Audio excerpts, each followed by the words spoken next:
Welcome back to District Deep Dive, where I, a walking encyclopedia of Hunger Games knowledge, deep dive the entire Hunger Games series. Today, I'm covering chapters 5 through 9 in the Hunger Games. While I'm focusing on the first Hunger Games book, this episode will include spoilers for Sunrise on the Reaping. So if you have not read it, leave a comment down below telling me you want a spoiler-free version of this series, and then please leave. And don't forget to like, comment, and subscribe, and share this with your fellow Hunger Games fans, because it really does help with the algorithm. Can I just say this because I freaked out?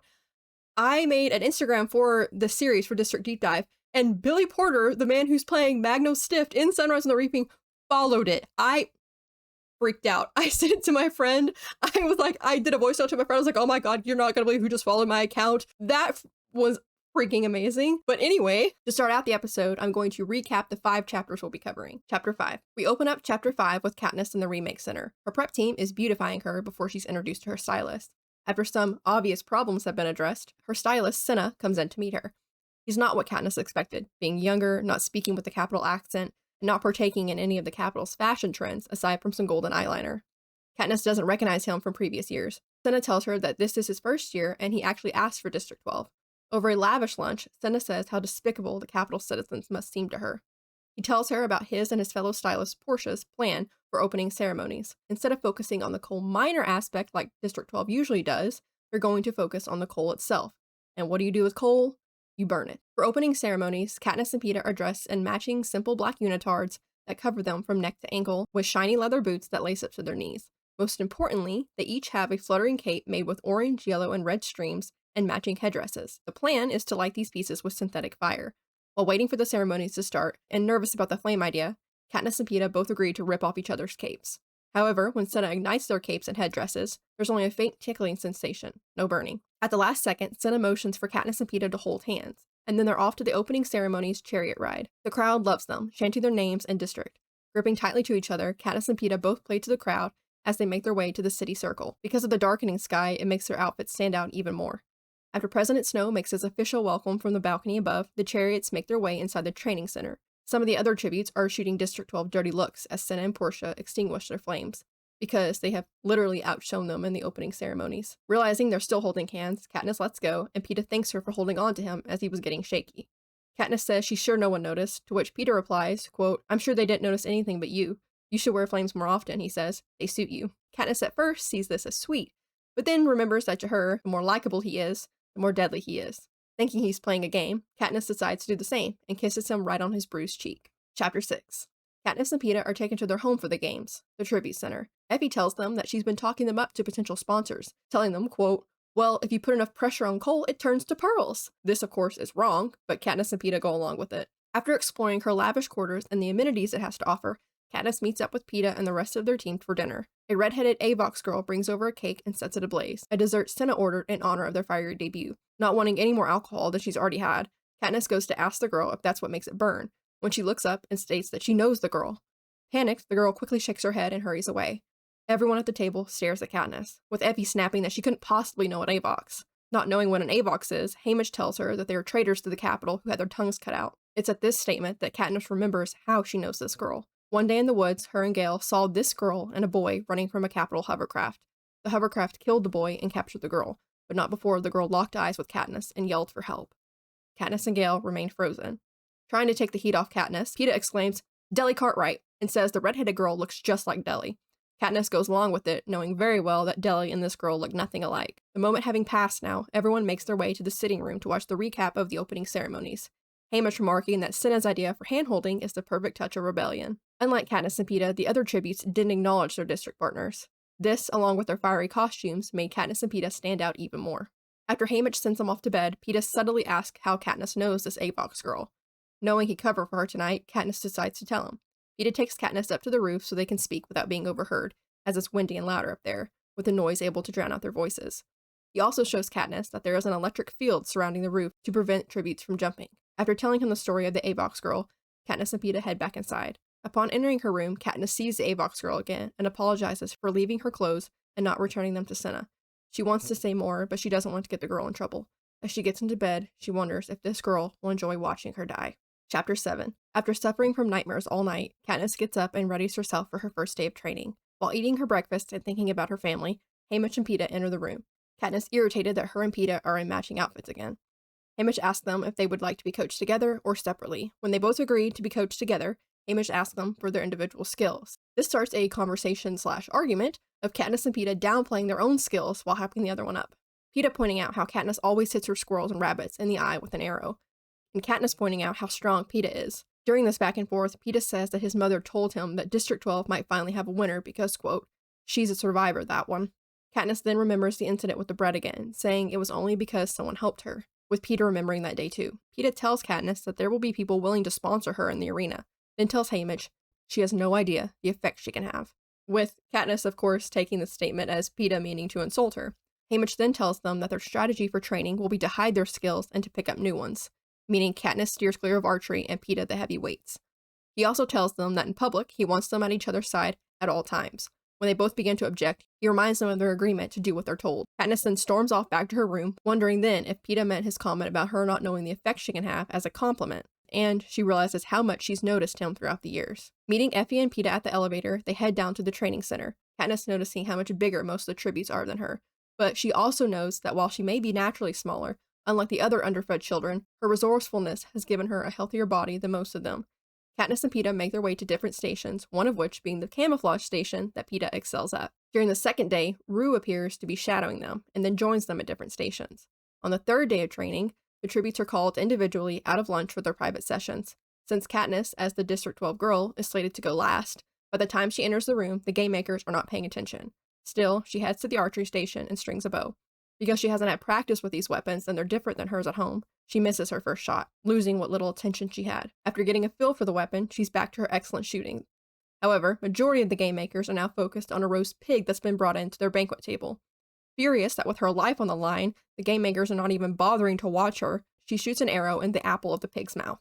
That gets their attention as they stare at her in disbelief. Katniss simply says, "Thank you for your consideration," before giving a bow and heading to the exit. Chapter 8. Katniss, throwing her bow and quiver to the side, leaves her private session. As she makes her way to her floor, she begins to cry and runs off to her room. Thinking that now she's ruined everything and will be punished for what she did, she begins to worry about her mother and Prone being punished for her actions as well.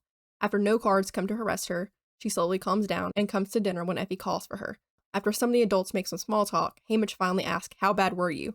Peeta then jumps in to defend her, saying that it didn't even matter since the Gamemakers didn't even bother to watch him.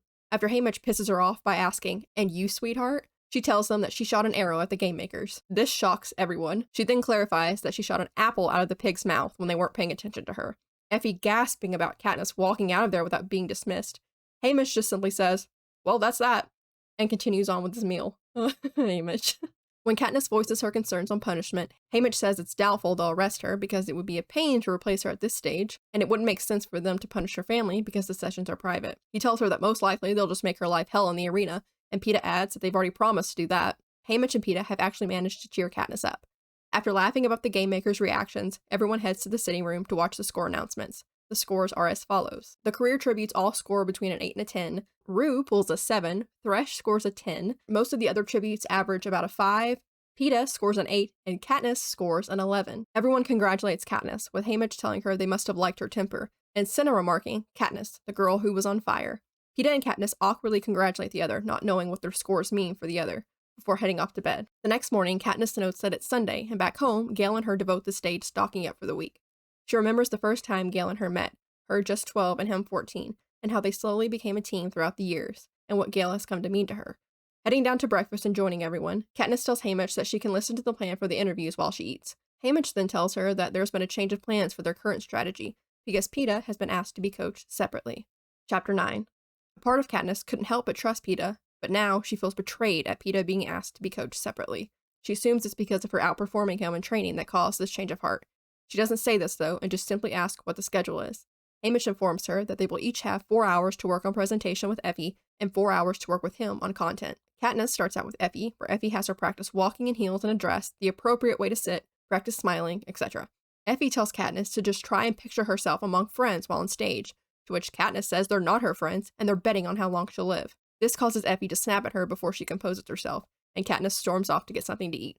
Thinking her session with Hamish will be easier, she's quickly proven wrong. Hamish has Katniss try different approaches for her interview, but soon gives up, because Katniss is not a good liar, and she can't be coached into a persona. The longer the session goes on, the angrier Katniss gets at her situation.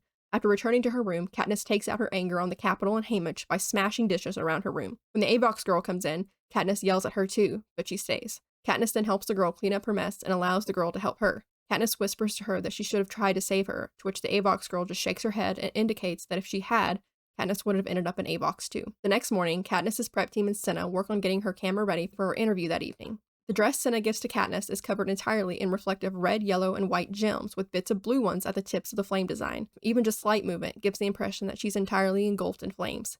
Katniss loves it and thanks Cinna. He then asks if she's ready for her interviews. Katniss replying that she's awful and she can't be who Haymitch wants her to be. Cinna then tells her to just be herself because she's already won over him, the prep team, and the Gamemakers, and the citizens of the Capitol can't stop talking about her, and that, quote, no one can help but admire your spirit. The thought encourages Katniss. Cinna tells her to just find him in the audience and answer honestly to him with whatever question she's asked, even if what she thinks is horrible. Before they head onto stage, Haymitch reminds Katniss and Peeta that they are to portray a happy pair in public. They are then brought to their seats with the rest of the tributes. As Katniss watches each interview slip by, she gets more and more nervous, as she has stage fright. When it's Katniss's turn, she nervously answers Caesar's first question on what impressed her most since arriving in the Capitol, which she answers honestly, the lamb stew. Caesar then asks her about what she thought about her opening Ceremonies costume. She tells him that, well, after she got over her fear of being burned alive, she thought the costume was brilliant and gorgeous and how she couldn't believe she got to wear it, just like her dress tonight. Cinna motions for her to twirl, so she gets up and shows the effects of the dress, the nervousness and spinning going to her head as she giggles. Caesar then asks about her training score, and then finally about her sister. Katniss says that she loves Prim more than anything and swore to her she would try to win. At this, the buzzer sounds, indicating her 3 minutes are up. Lastly, Peeta takes the stage for his interview. After joking with Caesar, including a bit where they both smell each other after Peeta asks if he smells like roses, Caesar asks Peeta if he has a girlfriend back home. Peeta gives an unconvincing shake of his head, which causes Caesar to probe him more about a special girl at home. Peeta then admits that there is a girl at home he's had a crush on forever that a lot of the boys like, but he doesn't think she noticed him until the reaping. Caesar tells him, well, that if he wins, she can't turn him down then. This is when Peeta tells Caesar that winning won't help him in this case, because the girl he has a crush on came here with him. Now I'm going to cover some world-building topics in the Hunger Games universe. There was an editing error in episode 1. I don't know how this happened, but for some reason, when I was talking about winning the Hunger Games, I talked about victors. Well, for some reason, there was a really weird cut in there. I edited out in the original episode, so it's not there anymore. But it all got cut for some reason. I was already planning on talking about the mentor's job, so I will talk about victors now because past victors act as mentors for the tributes anyway. So if you saw that original thing before I caught it, sorry about that. I don't know how that happened, but there was also another glitch at the beginning of it too with like some pixelated stuff, which it was not there when I rendered it. So I don't know if it was a YouTube thing or what, but the editing error was probably a mistake. I accidentally cut it and I didn't mean to. So victors and mentors. The winner of the annual Hunger Games is known as the victor. So what happens if you win the Hunger Games? You become known as a victor. Victors are given a new home in their district's Victor's Village, a monthly payment. They're out of the reaping for life and are no longer required to attend school or go to work. Their district receives a parcel day in which food packages are delivered to every person in the district. After winning, the Capitol also throws a holiday for the district, complete with free food and entertainment from the Capitol. 6 months after the conclusion of that year's Hunger Games, the victor goes on a victory tour, which I will discuss that in Catching Fire. Previous victors act as mentors for their district's tributes every year. For districts who have multiple victors, the job's divided up, and for those districts that have not had any victors or any current victors still alive, the other district victors who are not mentoring their own tributes may be assigned to mentor that district's tributes. So because there was no living victors of District 12, that's why Mags and Wyrus were assigned to mentor the District 12 tributes during Haymitch's games. So what's their job as a mentor? It's to get one of their district tributes home. This includes coaching them on games, strategies, talking to other mentors about alliances, how to play the audience before they get into the arena, getting sponsorships for their tributes, and deciding what and when to send in sponsor gifts once they're in the arena. Mentors are also the only ones who can actually seal sponsorship deals. Mentors also will help prep their tributes for their interviews.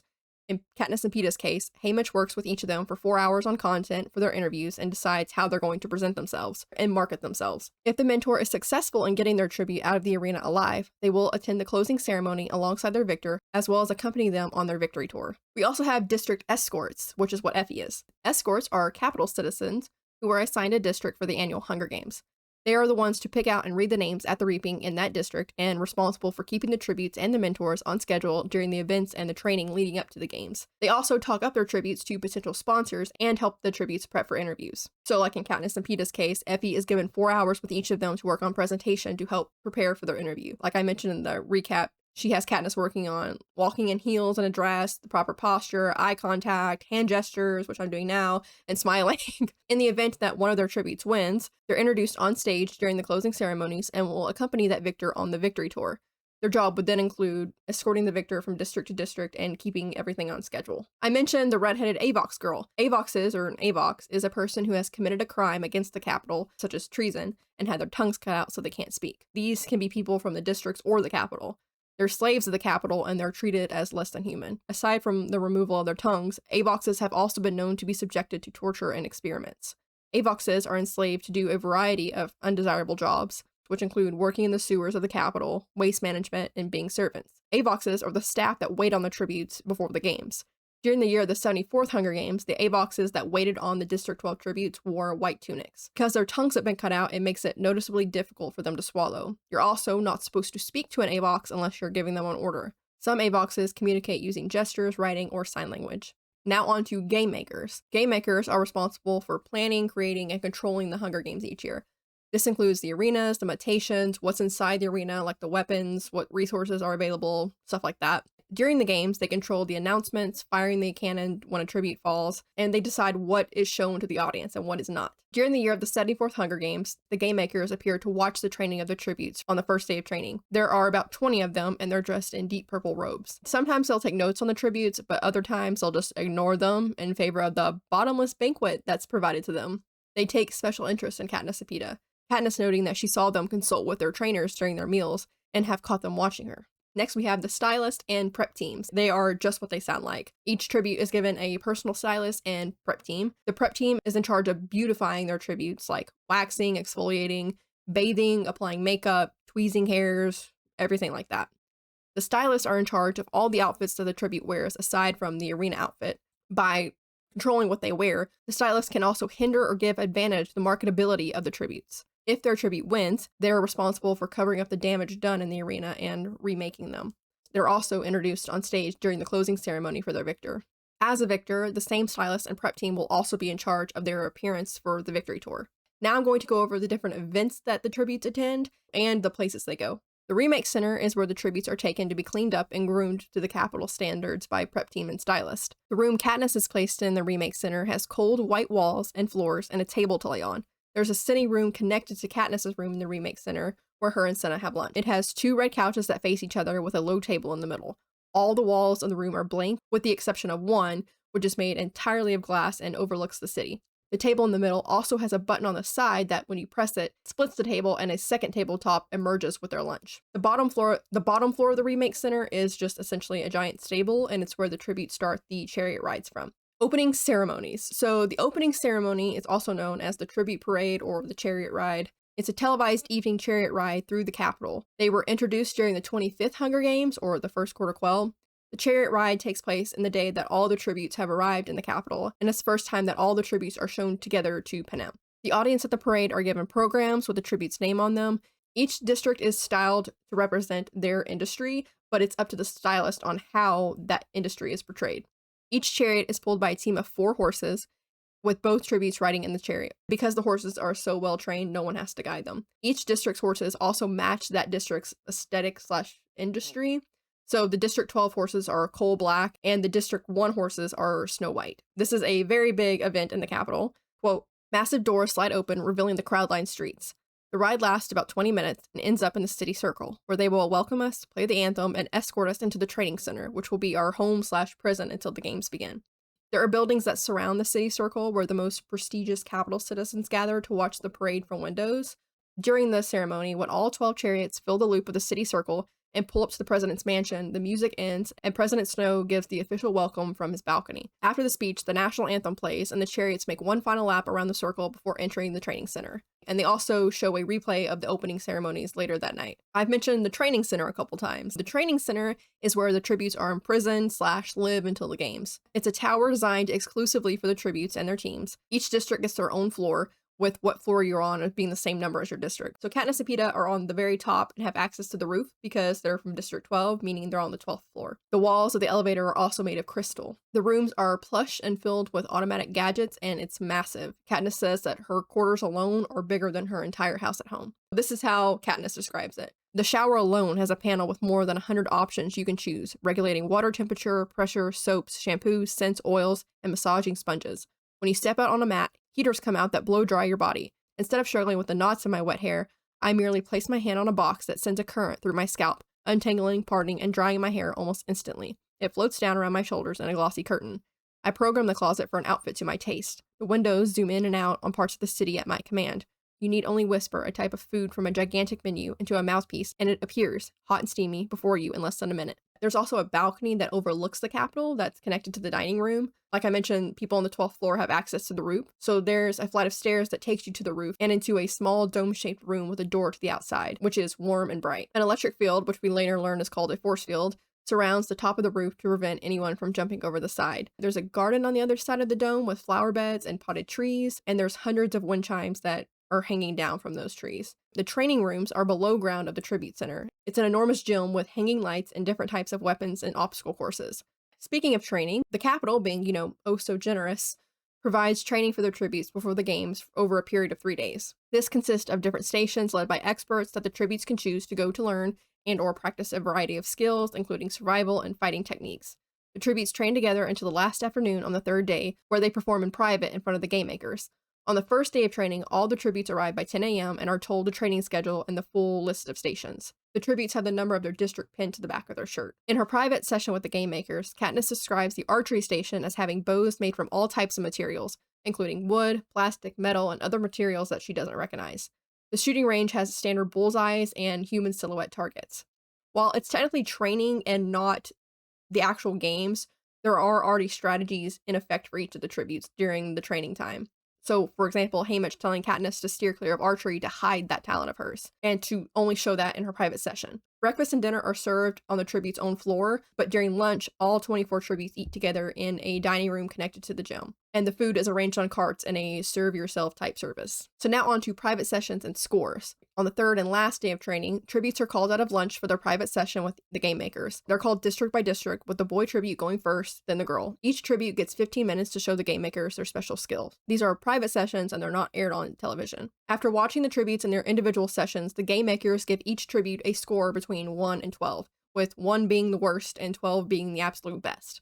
These scores are then announced on television to give people betting on the games a starting point and to show sponsors what kind of potential that tribute shows. They will show a picture of the tribute and then flash the score below the photo. They're announced in order of the district with the boy first and then the girl. So the scores can help you or hurt you in terms of what kind of sponsorship you get in the arena. They don't necessarily indicate that this person's going to win the games because, quote, often because of the variables in the actual arena, high-scoring tributes go down almost instantly. And then, according to Portia, the scores only really matter if you're really good, because no one really pays attention to the bad or the mediocre ones. And some tributes even try to intentionally get a bad score as part of their strategy and to hide their talent. And also, getting a higher training score also makes you a bigger target for the other tributes. What are the tribute interviews? Interviews are held on a stage constructed in front of the training center and they're broadcasted live. Before the night of the games, each tribute will go on stage for an interview. This is just essentially an opportunity for the audience to briefly get to know the tributes, pick a favorite, and also allow the sponsors to kind of see what this tribute's going to bring to the games. The interviews also go in order of the districts, but this time with the girl going first and then the boy. Each tribute gets allotted 3 minutes to try to gain favor with the crowd or whatever their goal is. Then a buzzer will sound and then their time's up. Caesar Flickerman, who has hosted the games for more than 40 years, is the current interview and games host. The 24 tributes sit on stage in a big arc throughout the interviews. There is an elevated seating unit for prestigious guests, with the stylist for the tributes sitting in the front row. There's also a large balcony to the right that's reserved for the Gamemakers off one building, and then TV crews have pretty much taken over all the other balconies. And this is obviously another giant event. Quote, the city circle and the avenues that feed into it are completely packed with people, standing room only. At homes and community halls across the country, every television set is turned on. Every citizen of Panem is tuned in. I'm going to go over just briefly some of the rules that are in place before the games. You're not allowed to train for the Hunger Games before you get to the Capitol, although the career districts do this, and the Capitol just turns a blind eye. You're not allowed to fight with other tributes, but it obviously happens. And if you do and you don't get caught, it can also be used as a tool in your strategy. Like Haymitch tells Peeta, I talked about this last episode, but after Haymitch punches Peeta, he says, let the bruise show. The audience will think you've mixed it up with another tribute before you've even made it into the arena. And then Pete goes, well, that's against the rules. Hamish says, quote, only if they catch you. That bruise will say you fought, you weren't caught, even better. And when they get to the Capitol, they're only allowed to train or practice fighting with sparring assistants, not each other. Or they're not supposed to, like, attack each other. Which, you know, Katniss definitely followed that rule. I'm going to start doing a timeline of how many days have passed. So I liked, when I was going through annotating the Hunger Games a while back, I liked giving myself a timeline, which actually I was making my timeline and I was like comparing it with the Hunger Games Wikipedia, so I made sure I didn't miss anything. And I noticed, I was like, wait, it's wrong. So I actually went in and fixed the Hunger Games Wikipedia because they were all off by 1 day. I fixed it. It's correct on the Hunger Games Wikipedia for the timeline before the 74th Hunger Games. So if that just doesn't show you what kind of a nerd I am, I was literally like, that didn't happen on Saturday, that happened on Sunday or something. Anyway, I'm going to give a timeline. Right now we're just in the Capitol, but I liked writing down what day of the arena we were in when I was annotating the Hunger Games. So how did I figure all this out? Well, because Katniss was thinking of Gale because it's a Sunday, and that's the day of the interview prep. So the 74th Reaping took place on a Tuesday, on July 4th, of course. Then Wednesday, July 5th, all the tributes arrive in the Capitol, and then the tribute parade takes place. Thursday, July 6th, is the first day of training for all the tributes. Friday, July 7th, is the second day of training. And then Saturday, July 8th, is training, and then also the private sessions. Sunday, July 9th, is the interview prep, which is how I know what day everything is. And then Monday, July 10th, is the interviews. So the total time since the beginning of the book is 7 days. And then the total time they've spent in the Capitol is 6 days. Because the train from District 12 left probably around, like, I'm just guessing 3:30, because the Reaping in District 12 starts at 2 p.m. And then they get an hour for goodbye. So just kind of like adding in extra time for like them getting to the train and then the cameras videoing them before they get on the train.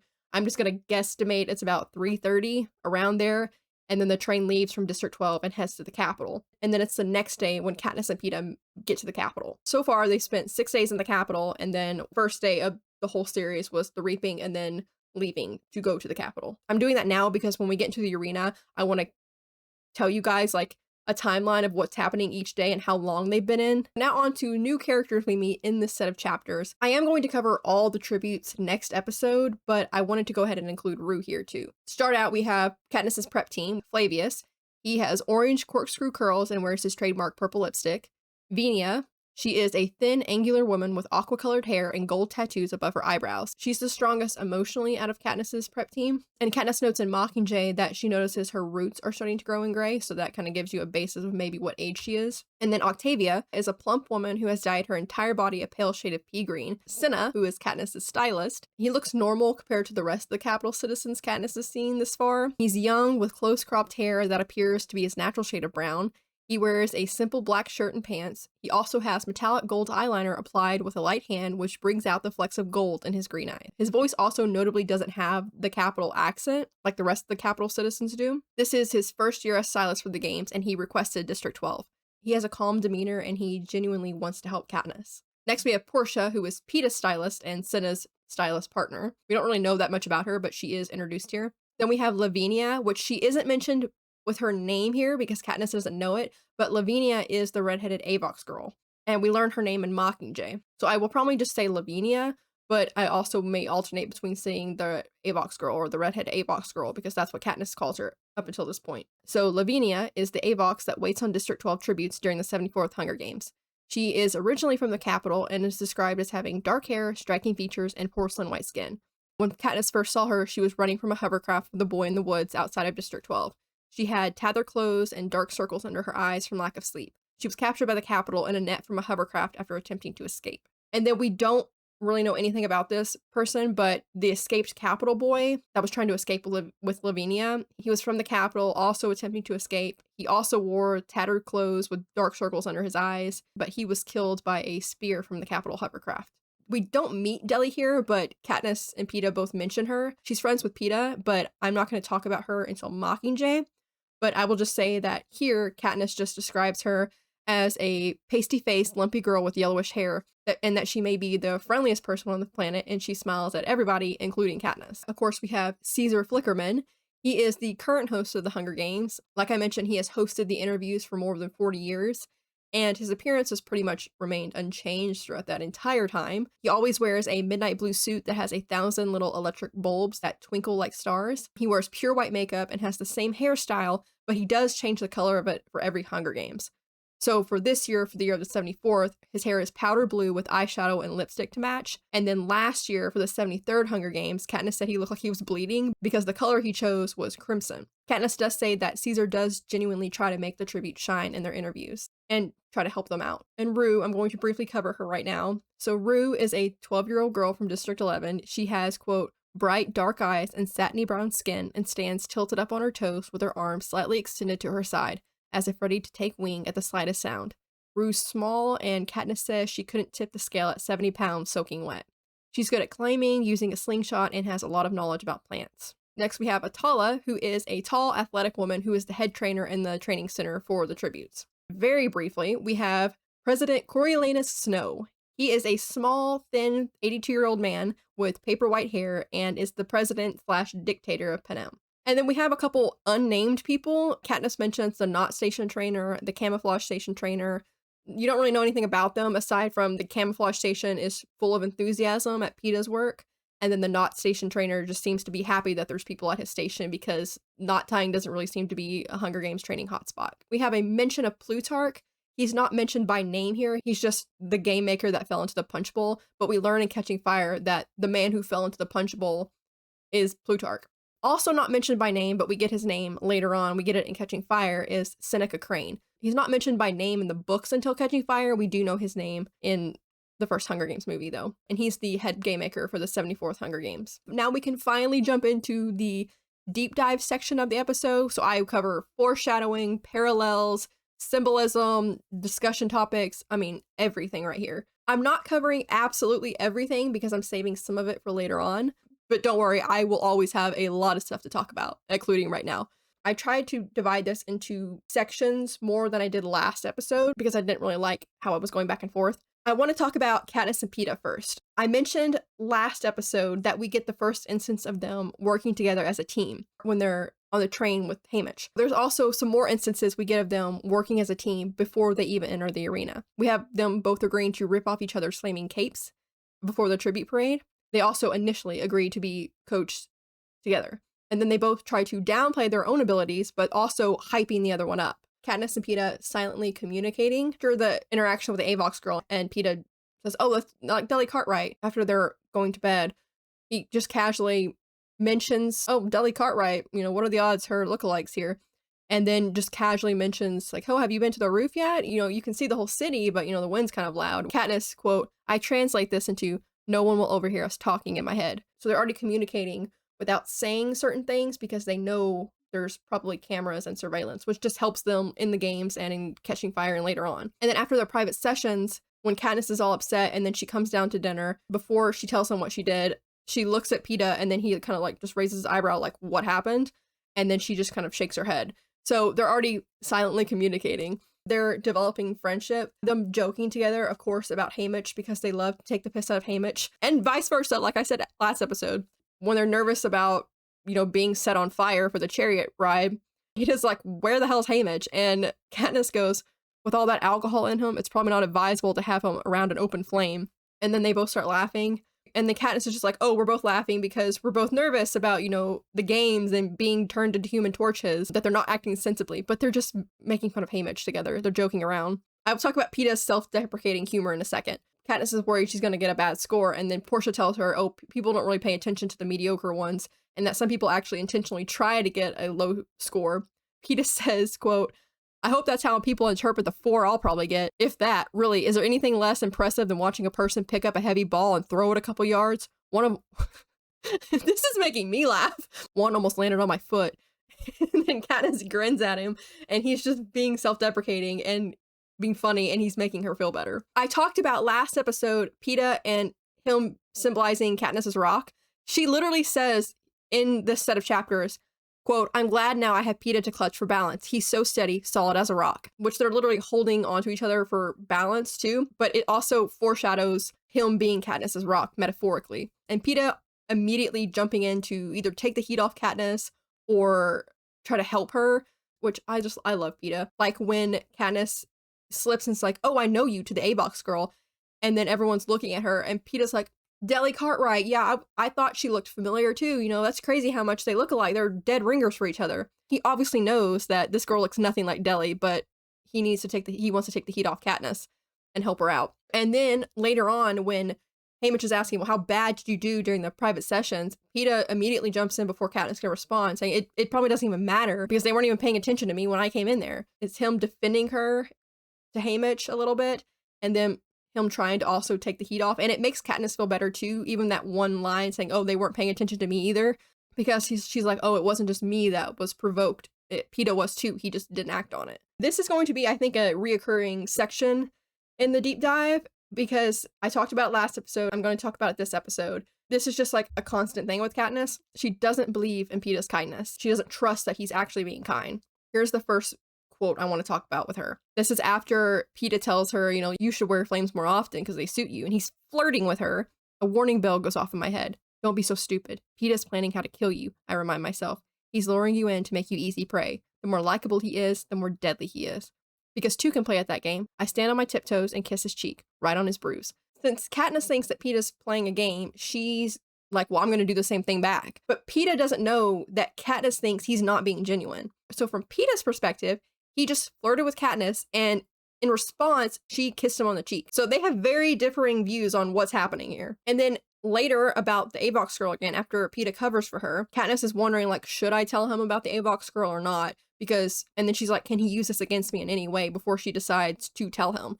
And then she justifies telling him that, well, maybe if I share this with Peta, it'll make Peta think I see him as a friend. And then later when they're on the roof, and after she tells the story about the Avox girl, she starts shivering, and Peta wraps his jacket around Katniss. And when he does that, she initially is going to try to step back, and then she lets him. She justifies this in her head with, quote, deciding for a moment to accept both his jacket and his kindness. A friend would do that, right? I'm laughing because, like, this is just so Katniss, and also, like, I relate to this so much. So she's justifying it like, oh, you know, like, Peta's just being kind again.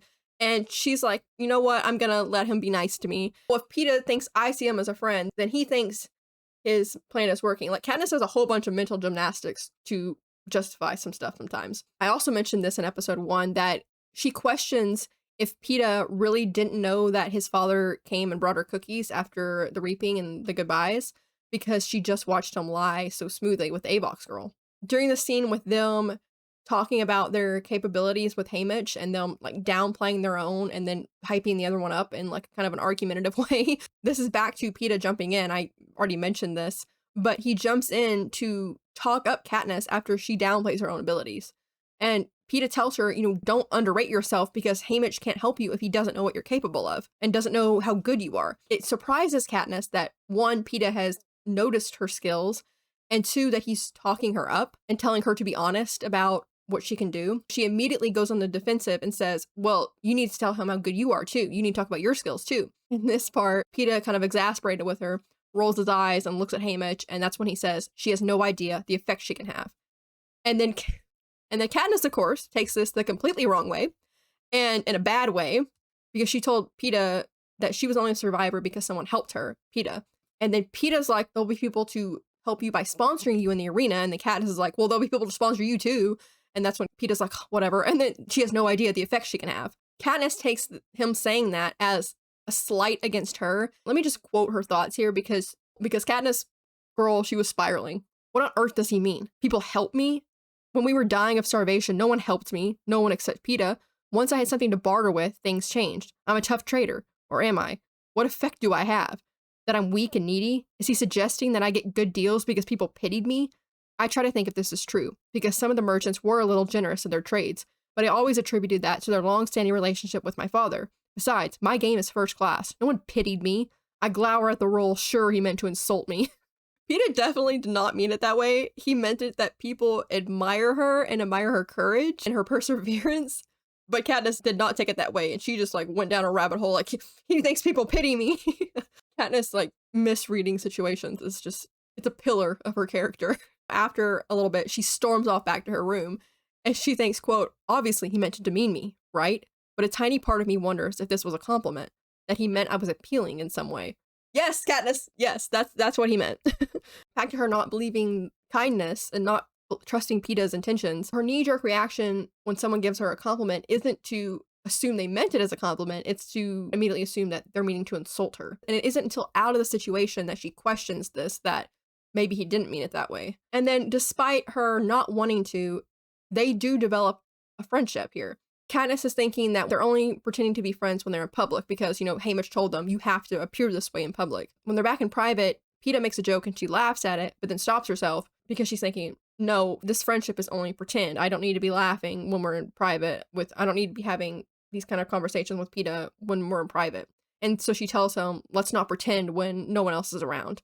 And she says that Peeta tiredly agrees because Peeta does want to be friends with Katniss. It's not an act. And subconsciously, Katniss wants to be friends with Peeta too. But between her thinking that Peeta has this big plan against her and thinking that his recent actions have all been, you know, this act he's put on, she denies herself that. Like, no, I can't be friends with Peeta. I can't want to be friends with Peeta. And this happens all throughout the first book and kind of foreshadows how the relationship goes because she is always questioning if Peeta is being genuine or not. And Peeta, majority of the time, is being genuine. I'm not saying he doesn't play up sometimes for the audience, but usually he's being genuine, especially in the first book. And he doesn't know that Katniss is having this back and forth in her head and is questioning his motivations, really. So speaking of foreshadowing of Katniss and Peeta's relationship, she is already kind of starting to develop feelings for Peeta. Again, Katniss, like, does not know that she's developing feelings for Peeta because she's Katniss. Peeta's kind of flirting with her and says, like, I'm sure no one noticed anything but you should wear flames more often, line. She says, quote, and then he gives me a smile that seems so genuinely sweet with just the right touch of shyness that an unexpected warmth rushes through me.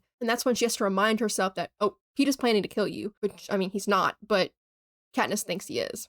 And so right there, she's reacting positively when Peeta's flirting with her, but then shuts that feeling down. After they bicker back and forth about telling Haymitch their skills and not downplaying their own abilities, Katniss is surprised about how much attention Peeta has paid to her throughout the years, and then also how much unconsciously she's kept up with Peeta as well. I've kept track of the boy with the bread. She didn't realize how much she was paying attention to Peeta, even though they've never spoken. She has kept up with him throughout the years of what he's doing, like knowing he came in second place to the school wrestling match and only lost to his brother, and seeing him pick up these 100-pound sacks of flour. Like, she keeps tabs on him. It's such a joke. Peeta and I going along, pretending to be friends, talking up each other's strengths, insisting the other take credit for their abilities. Because in fact, at some point, we're going to have to knock it off and accept we're bitter adversaries. Which they don't. I mean, there's one point that Katniss genuinely 100% believes Peeta is trying to kill her when he's with the careers, but that's later on.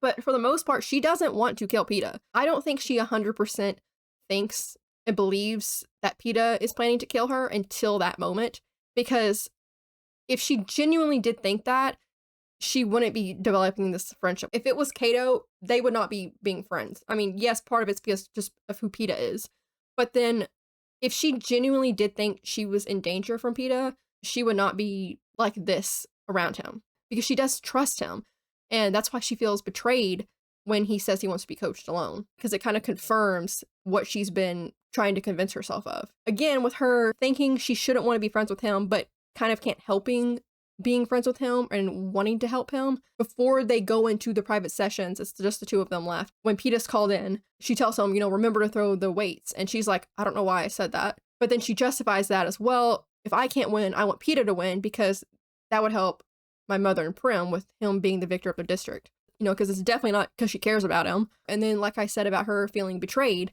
after Peeta asked to be coached separately. Betrayal. That's the first thing I feel, which is ludicrous. For there to be betrayal, there would have had to have been trust first between Peeta and me. And trust has been no part of the agreement. Or tributes. With the boy who risked a beating to give me bread, the one who steadied me on the chariot, who covered for me with the red-headed Avox girl, who insisted Haymitch know my hunting skills. Was there some part of me that couldn't help trusting him? Yes, Katniss does misread situations a lot of the time, but I think in this instance of her feeling betrayed, she is definitely justified. Because we know, when we learn later on, that Peeta is being asked to be coached separately because he's planning with Haymitch, talking about Katniss and starting the star-crossed lovers storyline and making her look, you know, kind of desirable and likable. But Katniss doesn't know that. So, like I said, I think she's valid in feeling betrayed here.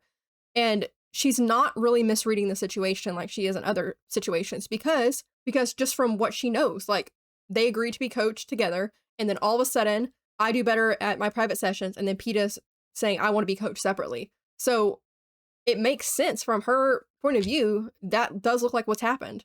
Whether she wants to or not, she does trust Peta, and to an extent, she views him as a friend, or if not a friend necessarily, then an ally. Katniss and Peta have been, quote unquote, friendly with each other, and then all of a sudden, Peta just flips on her. She also says that she's relieved to, quote, stop the pretense of being friends. She's relieved in the sense because her fears and her suspicions have been confirmed. She can do what's comfortable to her and keep him at a distance. This is going to sound weird, especially if you're not like this. So it's easier to think someone is against you and doesn't like you because that's more comfortable than if they were actually friends with you. That would require trusting them and allowing them that trust that if they broke it, it would hurt you. In this moment, Peta has broken that trust. I mean, not intentionally, but from Katniss's perspective, Peta just broke that trust that she unwillingly kind of gave to him. I think she's partly trying to convince herself here too that, this is a good thing and that she's not hurt by Peta's actions, because she doesn't want to admit that there's a part of her that cares about him. And she can't afford to care about him because they're going into the arena. And one of them, at this point, is going to die. So if she wins, that means Peta's going to die. And she doesn't want to care about him because that would just hurt more. Obviously, whatever thin connection we'd foolishly formed has been severed. And high time, too. The games began in 2 days, and trust will only be weakness. If she cares about Peta, she's going to care what happens to him. If she cares about someone, she's going to try to protect them, and the other tributes can use that as a way to hurt Katniss and to get to her. And it's not just with Peta either. She does it with Rue, too. She cares about Rue. Pivoting from that, though, there are instances with Peta making Katniss feel better, just throughout these set of chapters. She's relieved to see him before the chariot ride. When she's standing there waiting, she's relieved when Peta shows up, even though despite her thinking that he has this plan to kill her, or at least winning the games and inadvertently her death. And then, like I said earlier, when Peta jumped in to defend her to Haymitch after the private session with the Gamemakers, she says, quote, that makes me feel a bit better. It's not like Peta attacked the Gamemakers, but at least he was provoked too. There's also a moment she's unconsciously hanging on to Peta. It's not until after that Senna and Portia have extinguished their flames and everything that she finally realizes, oh, I'm still holding Peta's hand. And that's when she lets go. But she had been holding his hand throughout the entire time. So it's just like a little moment, I think, of comfort and friendship with them. And then I also want to point out Peta's little moment of flirting, because grown men, I think, need to take notes from Peta Malark, who is 16 at this point, and written by a woman, but because this is how he's flirting with Katniss. I'm sure they didn't notice anything but you. You should wear flames more often, he says. They suit you. Which is it's also foreshadowing, because with Katniss being the girl on fire, and then the fire represents the revolution and all of that. I feel like if this was written by like a 16-year-old today, they would be like, you look hot, literally. But Peta says it in a much more eloquent way because he's Peta. Gale, man, Katniss, you look hot. I'm delusional right now. Speaking of Peta, I want to talk about his character a little bit. We know Katniss underestimates herself, but so does Peta. Like Katniss, there's instances where Peta discredits his own abilities. He rejects the idea that lifting heavy bags of flour is a useful skill, and he's sarcastic about it. And then Katniss points out that he won second place in the school wrestling match and only lost to his brother. Peta asks, well, what use is that? Quote, in disgust. Even without his plan to save Katniss, he doesn't think he can win the games. I think a large part of that is because of the abuse he suffers from his mother, both physically and emotionally. I mean, her telling him, maybe District 12 will finally have a victor, but not you. It'll be Katniss. So I think Peta has internalized a lot of that. He doesn't see himself as capable. He doesn't believe that he could win the games. So even if Katniss wasn't the tribute and he got raped and there was some other female tribute, Peta wouldn't think he could win the games. They really take out a lot of this in the first Hunger Games movie, and it's one of the things it's like my biggest, like, why did you remove this? Is Peta is kind, yes, but he's also a smartass, and he's funny. Successor to Seneca Crane. It's a fact to follow. Pizza! And he has like this, like Haymitch says, a self-deprecating sense of humor. So when Katniss tells him that, you can lift 100-pound sacks of flour, Peta goes, yeah, I'm sure the arena will be full of bags of flour for me to chuck at people. He can be kind, but also be a smartass, not a 2D character. And he isn't a yes man to Katniss, which is a good thing. And he gets exasperated with her. So, because he's exasperated with Katniss for not realizing her own skills or the effect she has on people, including him. Also, just him being funny. So when they're in the training center, which I'll talk about in a second, Katniss is like a little irritated with him because he's so good at camouflage. Peeta tells her, I used to frost the cakes at the bakery, and that's why I have art skills. And Katniss is telling him, too bad you can't frost anyone to death. And Peeta goes, don't be so superior. You can never tell what you'll find in the arena. Say it's actually a giant cake, and the Katniss cuts him off. Peeta is very quick on his feet. He's very good with words. He's good at expressing himself. And he is smooth with it too. When he's covering for Katniss all those times, like with Deli Cartwright, him saying that, it's not like he's jumping in to save her. He's, trying to help. They believe him. Everyone thinks, oh, this girl really does look like this girl they know from back home. He lies very easily and convincingly. And then when they're on the roof, he accidentally says that he would leave the Capitol a little too loud where the Capitol could hear them over the wind. Smoothly recovers from that. He doesn't freak out. He says, the food here is great though. And he just sounds like a scared tribute if you were just listening in. He's very quick on his feet. He can lie pretty smoothly and believably, which is the exact opposite of Katniss. Katniss cannot lie. One more thing I want to talk about with Peeta right now. I talked about this a little in last episode. Peeta does not get embarrassed very easily, which I will talk about more when they meet up in the arena. He only really gets embarrassed when he's talking about his crush on Katniss. He's doing like really good in his interviews. He's telling jokes. It's very natural. The only time he stumbles over his words and gets flustered is when he goes to tell Caesar about Katniss and him having a crush on Katniss.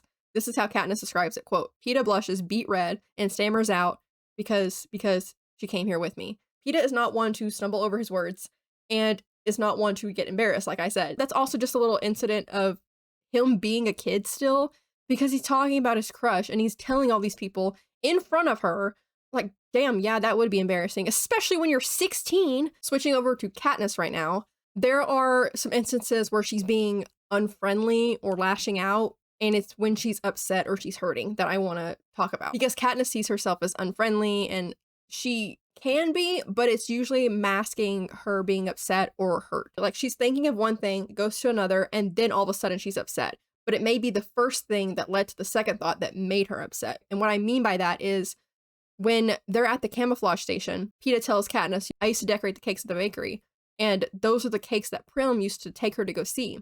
She also thinks about the cakes with her never being able to afford them. And then from that, she wonders how Peeta was able to recreate the illusion of sunlight falling through leaves in the woods. And like, where did he pick that up? Because she doubts he's ever been into the woods or outside the fence. That he picked that up just from the apple tree in his backyard. And the apple tree she's thinking of is the same apple tree that she collapsed against right before Peeta threw her the bread. So she's thinking of Prim, and she knows about this apple tree because of the moment with the bread. So subconsciously, she's remembering this moment too. She's probably a little upset because that was a horrible day for her.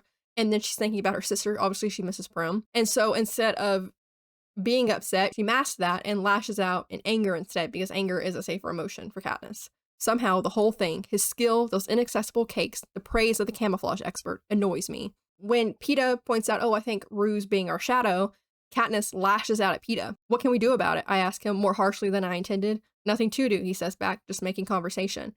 So she's not actually mad at Peeta for pointing this out. Rue reminds Katniss of Prim, and Katniss is upset at Rue being in the games. So again, she's hurt, she's upset, so she lashes out in anger. And then there's also another moment I want to talk about that parallels with something in Mockingjay. This is a ongoing thing with Katniss. After she's pissed off at Haymitch with her interview prep, she goes back to her room and she, destroys all the plates. And then Lavinia comes in and sees it, and then Katniss yells at her, just get out. And then Lavinia doesn't. She goes and tries to help Katniss because she sees she's upset. Katniss has a habit of, quote unquote, hating people when she really just hates herself. With Lavinia, I hate her too, with her knowing, reproachful eyes that call me a coward, a monster, a puppet of the Capitol, both now and then. For her, justice must finally be happening. At least my death will pay for the life of the boy in the woods. So I want to compare that with in Mockingjay after Peeta's hijacked, and he is being unkind to Katniss because he's hijacked. So she hates Peeta for this, but she doesn't actually hate Peeta. She hates what the Capitol did to him, and she hates herself because she blames herself for Peeta's hijacking and Peeta being captured. Finally, he can see me for who I really am. Violent, distrustful, manipulative, deadly, and I hate him for it. I will talk about that much later on, but I just wanted to parallel that with her doing this with Lavinia. She thinks to herself, you don't forget the face of the person who was your last hope. And she knows this firsthand because that's why she notices PETA all the time. That's why she's kept track of him, because he was her last hope. Like, they were going to starve to death, or someone was going to call the peacekeepers and they were going to be taken to the community home. Katniss knows she was Lavinia's last hope, and she failed her in her eyes. She blames herself for Lavinia being captured and becoming an Avox. So she's been on the side of being someone's last hope, and also being on the side of needing someone, like with PETA giving her the bread. Even in chapter 1, we know that Katniss suffers from nightmares because she has nightmares of her father being blown to bits in the mines. We know after the game she's definitely suffering from PTSD, and she wakes up screaming from nightmares. But even before the games, she would get nightmares where she wakes up screaming. Like, it used to be about her father, and then as the games go on, as the more horror she sees, the more nightmares she gets. This also foreshadows PETA being a help to Katniss with her nightmares after the games. I talked about this also in episode 1, and we're probably gonna have to make this a segment every episode because Katniss has a habit of underestimating herself. In this set of chapters, when she's underestimating herself, again with the moment of them arguing about their skills, when Haymitch asked if she's any good with a bow and arrow, I have to think about it. I've been putting food on the table for 4 years. That's no small task. I'm not as good as my father was, but he had more practice. I've better aim than Gale, but I've had more practice. He's a genius with traps and snares. So she just tells Haymitch, I'm all right, when she's literally been putting food on her family's table for the past 4 years. And she knows that's no small feat, and she still downplays her skills. And then PETA points out that she hits him in the eye every single time, and his father points that out. And that she does the same with the rabbit she sells to the butcher. She hits him in the eye every single time. Like, that's a good aim. And that she's also able to take down a deer. And then later on, when they're prepping for interviews, Haymitch does not really help in her confidence department. At once, it's clear I cannot gush. We try me playing cocky, but I just don't have the arrogance. Apparently, I'm too vulnerable for ferocity. I'm not witty, funny, sexy, or mysterious. By the end of the session, I'm no one at all. It's just that does not help in her confidence department. But on the flip side of that, there are some instances where she does give herself credit, whether it's unconscious or not. When she sees the other tributes thinking, oh my god, most of them are so much bigger than me. I may be smaller naturally, but overall, my family's resourcefulness has given me an edge in that area. I stand straight, and while I'm thin, I'm strong. The meat and the plants from the woods, combined with the exertion it took to get them, have given me a healthier body than most of those I see around me. Another moment of her knowing her skills is when she shoots the apple. She says that she wasn't trying to kill the Gamemakers because if she had been, they would be dead. I'm going to cover a couple parallels with Katniss and PETA real quick. Katniss says before the chariot ride that maybe if they can get the capes off soon enough, they'll avoid the worst of the burns. And this just parallels with them getting burned in the arena, of course. And then at the very end of Mockingjay, they both get very badly burned. And then Katniss and PETA being enemies. That doesn't really ever happen. Quote, maybe he's finally accepted the fact that the sooner we openly acknowledge that we are enemies, the better. The only how that PETA sees Katniss as an enemy is when he's hijacked and literally brainwashed into hating her, and he's able to overcome that. And the only time that Katniss truly does see him as an enemy is when she thinks that PETA is helping the careers find her and kill her. I'm going to go back to Katniss for a little bit. Katniss has a habit of comparing herself and other people to birds. In chapter 5, after she's getting waxed and everything by her prep team, quote, leaving me like a plucked bird ready for roasting. Same chapter, she says she's not embarrassed being naked around her prep team because they're so unlike people that I'm no more self-conscious than if a trio of oddly colored birds were pecking around my feet. And of course, we have how she describes Rue, standing tilted up on her toes with her arms slightly extended to her sides as if ready to take wing at the slightest sound. It's impossible not to think of a bird. This builds throughout the series, but this is the starting point for it. Katniss thinking everyone in the Capitol is despicable. I mean, there are definitely people in the Capitol that are just despicable, and the things that are allowed to happen are despicable, but she starts to slowly see areas of gray, but with the people she meets and then the people she develops relationships with that are from the Capitol, and it's just her starting remembering who the real enemy is. Senna even points out, how despicable we must seem to you, he says. Has he seen this in my face or somehow read my thoughts? He's right, though. The whole rotten lot of them is despicable. That's in chapter 5, but in chapter 6, she says about Effie, although lacking in many departments, Effie Trinket has a certain determination I have to admire. And then, of course, Katniss seeing Senna as a friend. So she started off with being like, these people are idiots, they're morons, they're despicable people. I'm not gonna say she's like happy with Effie at this point. Like, Effie is still drinking the Kool-Aid. I think the major point of her seeing the Capitol citizens as not all purely evil is her relationship with Senna. He's a stylist for the games. He is part of the Hunger Games. He's part of this horrible thing that she is a part of. But Senna does want to help her. So even just taking out him being part of the rebellion, even if he was just truly a stylist, he does want to help Katniss. So it's again, it's a gray area. It's a gray how you see it. And then you'll see this later on with Gale's perspective of the Capital people, who he doesn't have any relationship with them. He doesn't know them personally with Katniss's prep team. And then you have Katniss's perspective, but yes, they've done awful things. They're part of this awful thing. They've drank the Kool-Aid. They believe the propaganda, but she also sees them as people and knows that this is what they've been brainwashed into thinking, and that it's a nuanced thing, and that everything isn't black and white. I don't know if I'm explaining this very well, but I'm going to talk about it more in Mockingjay. I just wanted to touch on it here because Senna does help her see who the real enemy is, and that it's not the capital citizens necessarily versus the district citizens. It's everyone against the government of the capital, against Snow. Talking about Katniss still, Katniss and fire. Now, this is both physical fire and metaphorical fire. Senna asks, "You're not afraid of little fire, are you?" And then, of course, Senna calling her the girl on fire. There is, of course, the literal fire aspect of her being the girl on fire, wearing the flaming outfits. But there's also the metaphorical one that I want to talk about.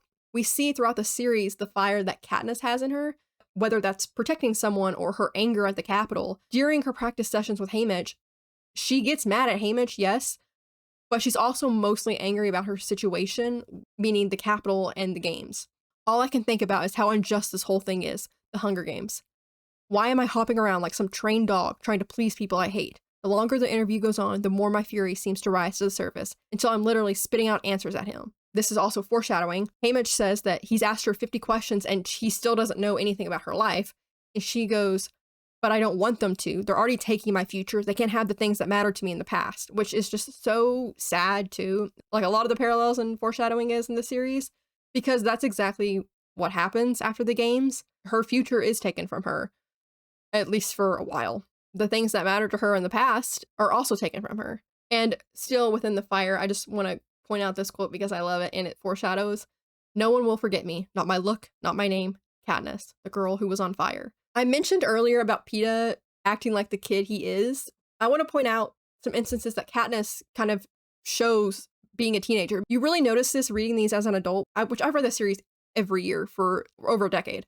And reading it as a teenager, Katniss just seems so mature and so much older than you.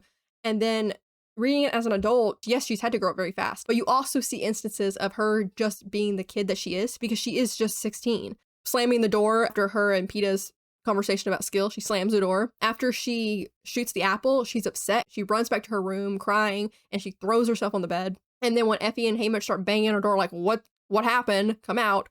She yells at them, "Go away." And then she smarts off to Effie. Effie tells her, just pretend you're among friends. And Katniss is like, "You people aren't my friends." And Effie's like, "Well, just pretend, because that's what I'm having to do with you." And Katniss goes, "Yes, it's very convincing." And then she stomps down the stairs, and then she hikes up her dress to her thighs, which she knows will irritate Effie. Katniss wants to ask Effie if they can ride the elevator again, because she's like, it's so exhilarating. But she's like, "No, I can't do that, because that's childish." Katniss, you are literally a child about to go fight to the death. Like, ride the elevator. Who cares what Effie thinks? That's more like the funny teenager side, but there's also, on the more sad side of it, is Katniss is not used to relying on anyone for support, for emotional support or, literal support. And she doesn't know why, but she lets Lavinia help her. She lets Lavinia wipe off her face. She helps her clean up, and she lets her tuck her into bed. And then Katniss has not had anyone or allowed anyone to take care of her since she was 11, after her mom died. After her father died, because her mom disappeared mentally.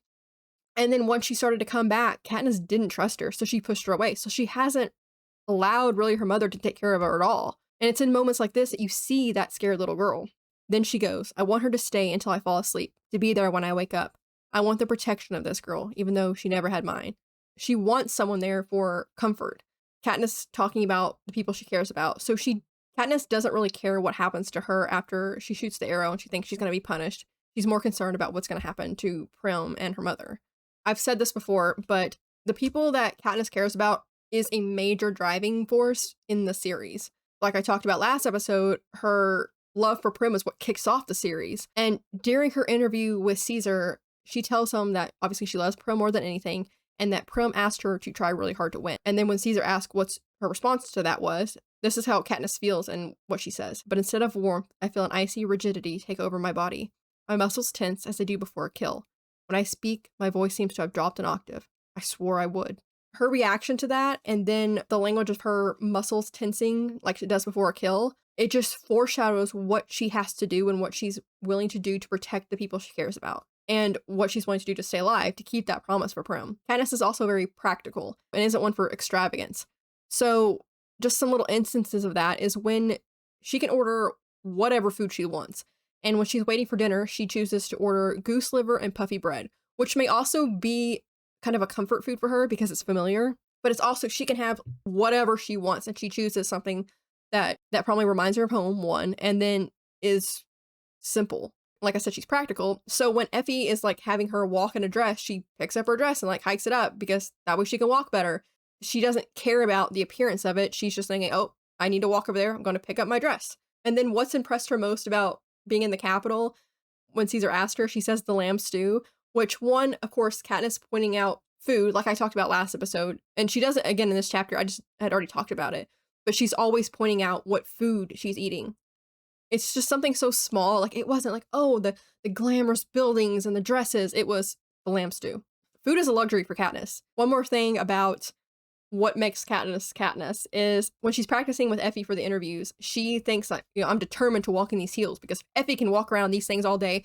I can do it. Effie also points out to Katniss when they're practicing that she has the tendency to duck her head when she's talking. It's a show don't tell of Katniss and how she keeps to herself. Then there's a moment where she's like, this is not me at all, when they're in the interview, and she thinks when she's spinning and she stops and she says, quote, I have to, I'm dizzy. I'm also giggling, which I think I've done maybe never in my lifetime, but the nerves and spinning have gotten to me. The careers also call back to that moment when they're in the arena. Some foreshadowing with her is she says, I'm not good at lying, and yeah, no, Katniss is not. And last bit about Katniss for now. This interaction with Cinna sums up Katniss pretty well. Katniss says she can't be the person that Haymitch wants her to be for the interview, and Cinna asks her, why don't you just be yourself? To which she responds, myself? That's not good either. Haymitch says I'm sullen and hostile, which is just another example of how Katniss views herself. But then Cinna goes on to say, well, you are around Haymitch, says Cinna with a grin. I don't find you so. And then he talks about how she's won over other people and no one can help but admire your spirit. And that no one can help but admire your spirit. One, just some foreshadowing right there. And two, it changes kind of how Katniss views herself, at least in the moment. This is the section I think is a brief summary of Katniss. My spirit. This is a new thought. I'm not sure exactly what it means, but it suggests I'm a fighter in a sort of brave way. It's not as if I'm never friendly. Okay, maybe I don't go around loving everybody I meet. Maybe my smiles are hard to come by, but I do care for some people. On to some other deep dive sections. The coal turns to pearl remark that Effie makes is a parallel to Catching Fire. So like I said, Effie was trying to talk up Katniss and Peeta to the Capitol and says, if you put enough pressure on coal, it turns to pearls. And then Katniss and Peeta both go along with it. Katniss is like, that's not true, and states, to us readers, that coal doesn't turn to pearls and that they grow in shellfish. In Catching Fire, Peeta finds a pearl in an oyster and then tells Finnick, if you put enough pressure on coal, it turns to pearls. And Finnick says, no, it doesn't. But this, of course, made Katniss laugh because it's an inside joke between them now because of what Effie said. Peeta gives that pearl to Katniss, which she holds on to. There's some moments that foreshadow Cinna's role in the rebellion. He tells Katniss that his and Portia's job is to make her and Peeta unforgettable. Of course, the how despicable we must seem to you line to Katniss. When Haymitch asks whose idea was the hand-holding about the chariot ride, Portia tells him it's Cinna's. And that's when Haymitch says, just the perfect touch of rebellion. Very nice. Which Haymitch talking about a little act of rebellion in the chariot rides, Haymitch did a much bigger act of rebellion. It wasn't just a touch of rebellion when he brought Luella's body in front of Snow and was just like clapping for him, like, you did this. I was going through making my notes and I was like, oh my God. So Katniss says in chapter 5 that the newcomers, specifically that word newcomers, usually end up with District 12. Which, of course, in Sunrise on the Reaping, Haymitch and his allies call themselves the newcomers. Like I said, I'm going to go over Cinna's part in the rebellion and Catching Fire, but I do want to point out here that he did ask for District 12. There's a callback / foreshadowing moment when Katniss says that they'll throw them into the arena no matter what shape they're in. This just parallels with the tributes in the Ballad of Songbirds and Snakes for the 10th Hunger Games. And also, Katniss ends up injuring Peeta's hands after she pushes him into a potted plant, and then he has his hands bandaged the night before the games. District 13 is also mentioned in this set of chapters. Katniss says that she heard that in District 1 they might have a machine that can turn graphite into diamonds, but that District 12 doesn't mine graphite, and that used to be District 13's job before they were destroyed. And we know, of course, District 13 is still around, and while they may have mined graphite some, their main export was nuclear weapons. Her and Peeta also wonder where the Avox girl and her partner were trying to escape to, because Katniss says that 12 is just essentially the end of the line. Beyond them is just wilderness and the remains of District 13. She says that the capital occasionally shows the smoldering remains of 13 to remind the districts. And Catching Fire, Bonnie and Twill reference this footage, and they believe that they're playing old footage and District 13 isn't really destroyed. Again, with Haymitch saying that Katniss and Peeta holding hands is the perfect touch of rebellion, Katniss and Peeta literally helped start the rebellion. The force field that's around the roof of the training center, and Peeta being the one to show Katniss it, he sticks his hand out and like shows her it zaps you back. He hits the force field in Catching Fire and is in worse shape than getting his hand zapped back, but he's the one to show Katniss, and he's also the one to hit it in Catching Fire. Katniss says that most of the Stylists are familiar to her, and that some have been around for her whole life. And Mockingjay, she recognizes Tigress as a former Stylist of the games. The coal miner outfits for the opening ceremonies are mentioned here. Katniss says that the tributes from 12 usually end up in these skimpy mining outfits with headlamps because the baggy miner jumpsuits are not becoming, and that one year the tributes were naked and covered in black powder to represent the coal dust. In Haymitch's year, the District 12 tributes were wearing the old mining outfits with headlamps for the opening ceremonies that Haymitch says 12 has worn for as long as he can remember. I'm careful about how I'm talking about this, and I will talk about it more later, but the desirable victors and tributes. When they're on the chariot ride, Katniss is like innocently blowing out kisses to everyone, and the crowd is going crazy and they're trying to catch them. And she says, quote, "Someone throws me a red rose. I catch it, give it a delicate sniff, and blow a kiss back at the general direction of the giver. 100 hands reach up to catch my kiss, as if it were a real, tangible thing. Katniss, Katniss, I can hear my name being called from all sides. Everyone wants my kisses." Innocent, oh, everyone wants my kisses. And we know from later on what happens to desirable tributes that become victors, and they want more than just kisses from the tributes. Speaking of that moment, Katniss smells the rose during the chariot parade that someone throws at her. By Mockingjay, the smell of roses makes her physically sick because of its connection with snow. We have a parallel between Katniss and Haymitch and their drinking. So before the games, Katniss says she's never had alcohol before except for the homemade stuff that her mother makes for coughs. After she tries it, she doesn't like it, and she doesn't like how foggy it makes her head. And then she wonders how Haymitch can walk around like this full time. While Catching Fire, she gets drunk for the first time after the announcement of the Quarter Quell and that she's going back in the games. At that point, she kind of understands how Haymitch can walk around like that and why he does. Before his games, Haymitch says that he also isn't much of a drinker himself. And then, of course, that severely changes because of all the trauma he endures. Katniss is like, I don't like this. I don't like the feeling. Why does Haymitch do this? And then after the games, she realizes why. And she even goes to Haymitch's to get a drink. We also have a little bit of foreshadowing or laying the crumbs for the rebellion. Presenting ourselves not as adversaries, but as friends has distinguished us as much as the fiery costumes. Not only is that building up to Katniss and Peeta being a team, and then there's them being star-crossed lovers, it's also foreshadowing their relationship, which triggers Katniss to pull out the Nightlock, which in turn sparks the rebellion. Katniss says that birds give a warning call when a hovercraft is about to appear. So the hovercraft that took Lavinia and the boy she was with, she says, quote, "Suddenly all the birds stopped singing at once, except one, as if it were giving a warning call. Then it was gone, the hovercraft vanished into thin air, and the birds began to sing again, as if nothing had happened." And we'll see this later on in the games. Peeta also thinks that Gale is Katniss's cousin or something, because they both favor each other. So that's another mention, I mentioned it last episode, but of foreshadowing of Gale being portrayed as Katniss's cousin like he is in Catching Fire. There's multiple things that lead up to Katniss and Peeta's portrayal of being friends in a team, and then the star-crossed lovers. Katniss thinks that the twin act is going to blow up in their faces once the game begins, but the twin act is helping the star-crossed lovers angle, which in turn helps them. Holding hands at the chariot ride, their matching outfits on the chariot ride, and then their training day outfits. And then they're not dressed identical, but they have complementary outfits for the interviews at each other's side at all times in public, and they have to be friendly with each other. Foreshadowing for Gale's mention with traps and snares. Katniss mentions that Gale is a genius with traps and snares, and he will use that skill in Mockingjay to aid the rebellion, and instead of making traps for hunting animals, he uses them to trap and kill people. Haymitch asks Katniss if she's any good with the bow and arrow after she tells him that she hunts with one. Haymitch knew Burdock, and knew Burdock was really good with the bow and arrow, so he's trying to assess if she as good as Burdock was. This may seem kind of weird at first, but the district bread. So during training at lunch, Peeta gives Katniss a full breakdown of all the different types of bread that the Capitol has just, so graciously provided for them. They're all from different districts. The ones that Katniss specifically tells us readers is the fish-shaped loaf tinted green with seaweed from District 4, and the crescent moon roll dotted with seeds from District 11. Both of those pieces of bread foreshadow later events in the series. So in Catching Fire, the first bread they're sent in the Quell is from District 4, and District 3 bread as well, because it was code for the Tribute's escape plan. But District 4's bread was the first one sent. And then after Rue's death, Haymitch sends Katniss District 11 bread, which Katniss recognizes that it's District 11 bread because of this lesson with Peeta. And she also mentions and thanks District 11 for the bread in the moment and then at the victory tour. Katniss creates a shower of sparks when she's shooting, and if that's not symbolism, I don't know what is. During her session with the Gamemakers, before she shoots the apple, she shoots at a hanging light in the gym. And when she does that, a shower of sparks bursts from the fixture. You can call it symbolism, foreshadowing, whatever you want to call it. I just wanted to point that out. We have quite a few moments from Sunrise on the Reaping that I want to talk about that parallel with this.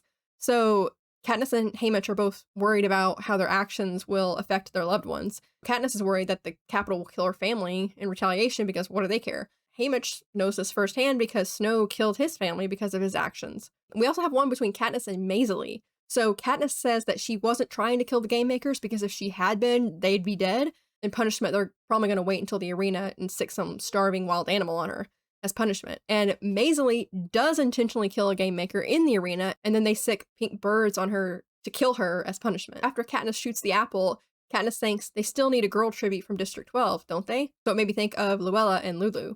And we have Haymitch calling Katniss sweetheart for the first time in this set of chapters, which we know it slips out because Katniss reminds him of Luella. Also about Luella and Lulu, Haymitch telling Katniss that he doubts they'll arrest her because it would be a pain to replace you at this stage. So we know now that replacing you doesn't mean they're going to go reap another District 12 girl. They will just put in a body double. And this part made me laugh because Haymitch is just so calm about Katniss shooting an arrow at the Gamemakers. Well, that's that, says Haymitch. Then he butters a roll. Everyone else like, Katniss shot an arrow at the Gamemakers, and Haymitch is like, well, that's that. And he keeps eating. This is a nicer moment of foreshadowing. He and Haymitch being the ones to manage to cheer up Katniss after she shoots the apple. It's just the start of them being each other's found family. I already mentioned this, but the man who falls backwards into the punch bowl is Plutarch, and he's also the one that confirms she can't talk about her private session during Katniss's interview.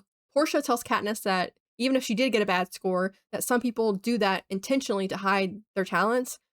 And in Sunrise on the Reaping, Haymitch isn't necessarily trying to get a bad score, but he is trying to pull off unlikable, and he does get a very bad score. He gets a 1. I'm going to talk about a couple characters real quick. So Effie, we have a small moment of Effie not defending the Capitol or the Gamemakers. So everyone's laughing that someone fell into the punch bowl after Katniss shot the arrow. And she says, and just because you come from District 12 is no excuse to ignore you. Then her eyes dart around as if she said something totally outrageous. I'm sorry, but that's what I think, she says to no one in particular. From a district citizen, that would be a very mild critique of the Capitol and what they could say about them. But for someone who, like Effie, like I said, has drank the Kool-Aid and believes the propaganda and stuff, this is a rebellious statement. She's not blindly agreeing with the Capitol. Speaking of the district's escort, I want to talk about another district escort, Drusilla. A moment that kind of distinguishes Effie and Drusilla. During their prep for interviews, Effie gets aggravated with Katniss, but then she puts on her fake positive attitude. Drusilla also gets aggravated with her District 12. Drusilla also gets aggravated with her tributes while doing interview prep, specifically Maisie, but Drusilla's just a bitch.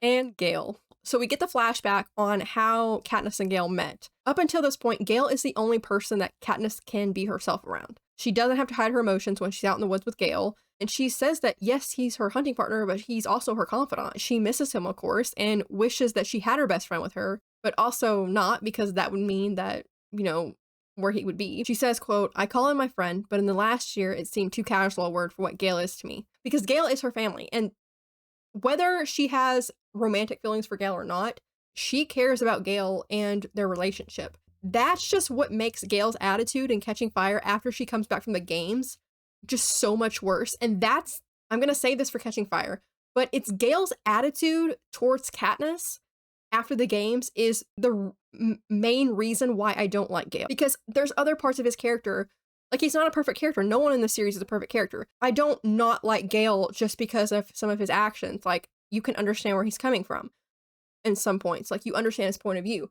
It's his reaction because I'm like defensive of Katniss, obviously, but also him being an asshole to Katniss after the games and his kind of tone of either we're together or I'm not your friend at all kind of thing. It's like the guys who complain about being in the friend zone kind of, that it's that kind of vibe you get from Gale. Like, she needed some, I'm going on a rant about this. I need to wait for Catching Fire, but that's when I say I don't like Gale, which not that I don't like him being a complex character, it's that I don't like his attitude towards Katniss after the games. Back to where we are in the story, Katniss misses someone having her back. Really, up until this point, Gale's the only person that's ever done that. I mean, yes, Prim, but it's different. And he's her only friend, really, besides Madge. And she didn't even realize Madge was her friend until after. But Gale is her best friend. And after the games and during the games, Peeta will become that person for her in the arena, and then also after the games. You also have this duel of Katniss comparing the two in her head. I can't help comparing what I have with Gale to what I'm pretending to have with Peeta. I never question Gale's motives, while I do nothing but doubt the latter's. It's not a fair comparison, really. Gale and I were thrown together by a mutual need to survive. Peeta and I know the other's survival means our own death. Another relationship with Katniss I want to talk about is Haymitch and Katniss's relationship. We know Katniss and Haymitch are a lot alike, and Peeta even points this out. So it's not surprising that they argue or clash a lot because they're so similar. They can be very hostile towards each other, but they can also recognize when they've gone too far, especially Haymitch, I mean, as the adult. There's a couple instances throughout the series of Haymitch realizing he's gone too far and pulls back and regrets it. When Haymitch tells Katniss, you've got about as much charm as a dead slug, during her interview prep, he realizes then that he was too harsh on her and then changes his approach and softens his tone. And it doesn't necessarily stay like that, but he does recognize that he was too harsh on her. And that, again, that's their relationship. And they both understand that too because they're so alike. I talked about the lamb stew earlier, but Katniss eating the lamb stew and the dried plums and drinking orange juice, there are some moments that call back to Katniss eating lamb stew and dried plums and drinking the orange juice. After she tells Caesar, you know, lamb stew is what she found most impressive, that meal specifically is what gets sent to her and Peeta in the cave during the games. Orange juice is a delicacy to Katniss, and she's only had it once before she goes to the Capitol as a treat from her father. After she's lifted from the arena and she's waiting outside Peeta's operating room, someone gives her a glass of orange juice. Katniss describes herself as a creature from another world a couple times. The creature standing before me in the full-length mirror has come from another world, where skin shimmers and eyes flash, and apparently they make their clothes from jewels. That's about her interview dress. And then about her chariot outfit in Catching Fire, she says, I do not see a girl, or even a woman, but some unearthly being who looks like she might make her home in the volcano that destroyed so many in Haymitch's quell.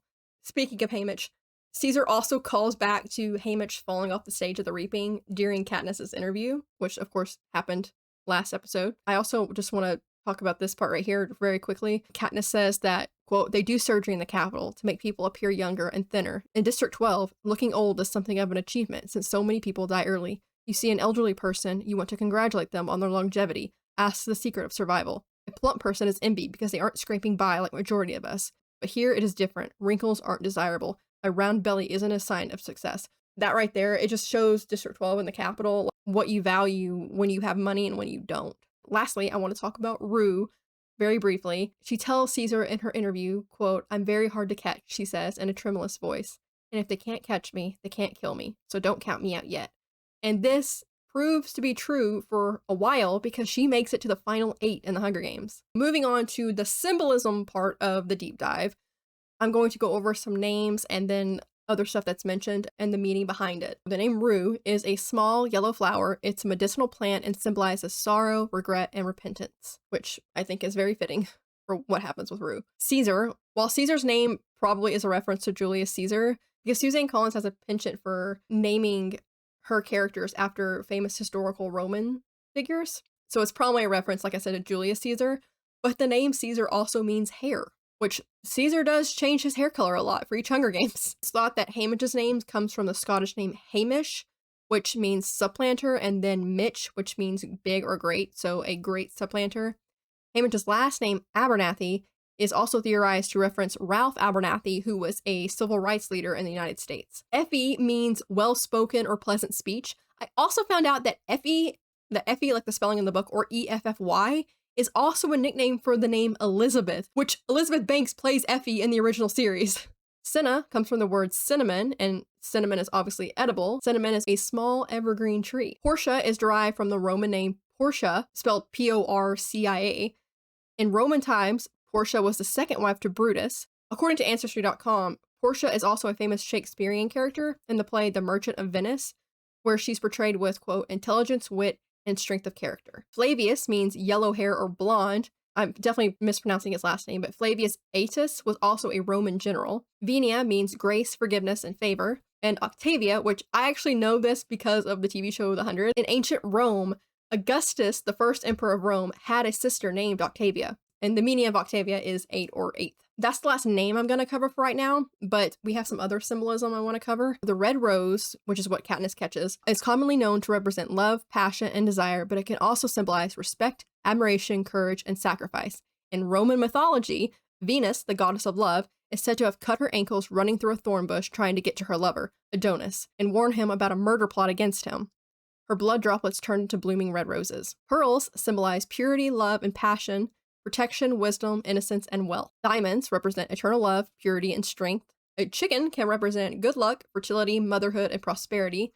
On a website called runchicken.com, they say in ancient Rome, priests would use chickens to predict the outcome of battles and other important events. Wild turkey. Ben Franklin called a wild turkey a bird of courage and thought it was a better symbol for the US than the bald eagle. It can represent a lot of stuff, but I will just say that it can represent the connection to earth, respectability, and courage. An orange can symbolize warmth, celebration, and joy, but also the cycle of life and nature. The color burgundy can represent strength, passion, power, sophistication, valor, and sacrifice, which that comes from the first day of training when Katniss says that her and Peeta's outfits are burgundy. Pigs can symbolize gluttony and or uncleanliness. They can also represent wealth and abundance. An apple. So I covered what an apple tree symbolizes in episode 1, so everything there applies, but an apple by itself can also represent sin and temptation. And then finally, for the symbolism section, we have wild plums. Plums can symbolize perseverance, resilience, hope, and rebirth. According to thepresenttree.com, it can also represent, quote, beauty, thriving, and adverse circumstances. Some quotes I didn't mention in the deep dive section. Some of these are just funny, or they have weight to the series, and I just didn't cover them, or I just wanted to point them out. I'm not really going to talk about each one necessarily, but I will quote them. Most of these are from Katniss. It's hard to hate my prep team. They're such total idiots. And yet, in an odd way, I know they're sincerely trying to help me. What it must be like, I wonder, to live in a world where food appears at the press of a button. How would I spend the hours I now commit to combing the woods for sustenance if they were so easy to come by? What do they do all day, these people in the capital, besides decorating their bodies and waiting around for a new shipment of tributes to roll in and die for their entertainment? And this is a quote Katniss says about Effie. Barbarism? That's ironic, coming from a woman helping prepare us for slaughter. And what's she basing our success on? Our table manners? Katniss says about the other tributes at the opening ceremony. A few of the other couples make a nice impression, but none of them can hold a candle to us. Candle, fire. There's little enough beauty in District 12, though, so I can hardly deny her this. That was about Prim finding beauty and joy in small things in District 12. That was about the cakes at the bakery. Suddenly, I'm furious that with my life on the line, they don't even have the decency to pay attention to me, that I'm being upstaged by a dead pig. And then, of course, thank you for your consideration. This quote I did mention, but I feel like it's slept on and I've always liked it. Why am I hopping around like some trained dog trying to please people I hate? And this one is pretty well known and iconic. And it's a good quote. I am not pretty. I am not beautiful. I am as radiant as the sun. And finally, I'm going to cover some of the major changes between the book and the movie in this set of chapters. Some of these you may not actually consider major changes, but I just wanted to put them in. And again, not everything, but I did put in quite a bit. In the book, the tributes are given private rooms for their prep teams and to meet with their stylist. In the movie, they're separated by a curtain and meet with their stylist in a sterile private room. It was Cinna's idea in the book for Katniss and Peeta to hold hands, but in the movie, Peeta suggested. In the book, Katniss and Peeta's capes and headpiece were the only thing that caught on fire in their chariot outfit. In the movie, they don't have a cape and it's just the back of their outfit. Katniss's interview dress doesn't actually catch on fire like it does in the movie. In the book, the gems give the illusion of flames. Her hair is also different. Since the movie changed Katniss's signature braid from just being a simple one down her back to the Dutch braid, to the Dutch braid on the right side, they went for a different style of hair for her interview in the movie, because in the book, she has something similar that is movie version Katniss's signature braid. She says, "Then Venia goes to work on my hair, weaving strands of red into a pattern that begins at my left ear and wraps around my head, then falls in one braid down my right shoulder." So if you didn't know what a Dutch braid was, that's what that is. Cinna and Katniss's lunch together is gone in the movie. Katniss and Peeta's positions on the chariot are flipped in the movie than what they're described as in the book. In the movies, all the tributes in the training center are dressed identically and just have their district number on the back. In the books, it's just Katniss and Peeta matching, and then someone pins their district number on the back of their shirt. The whole training is shortened in the movie, like you don't see the tributes eating lunch, and you don't see Peeta's district bread breakdown. In the book, the boy goes first in the private sessions, and then the girl. They flipped it in the first movie, but it was fixed in Catching Fire. Katniss's private session is different too than it is in the book. In the movie, she misses once, reloads, then hits it dead on, and then she sees they're not paying attention, and then shoots the arrow out of the pig's mouth. In the book, she misses, then gets a feel for the weapon, and then she's doing a lot of shooting, like shooting the light I was talking about, and then she gets pissed off and shoots the apple. In the book, Katniss walks off and throws her bow to one side and her quiver to the other. In the movie, she goes to walk off with her bow and then turns around and puts it back and then walks off. Katniss getting upset after the private sessions, and then Peeta and Haymitch making her feel better. It all goes down differently. You don't see her getting upset in the movie.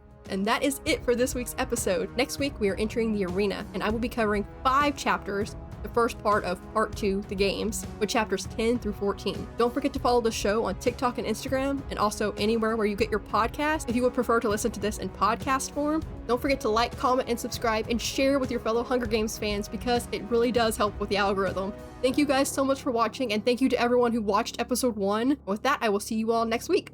Bye, guys.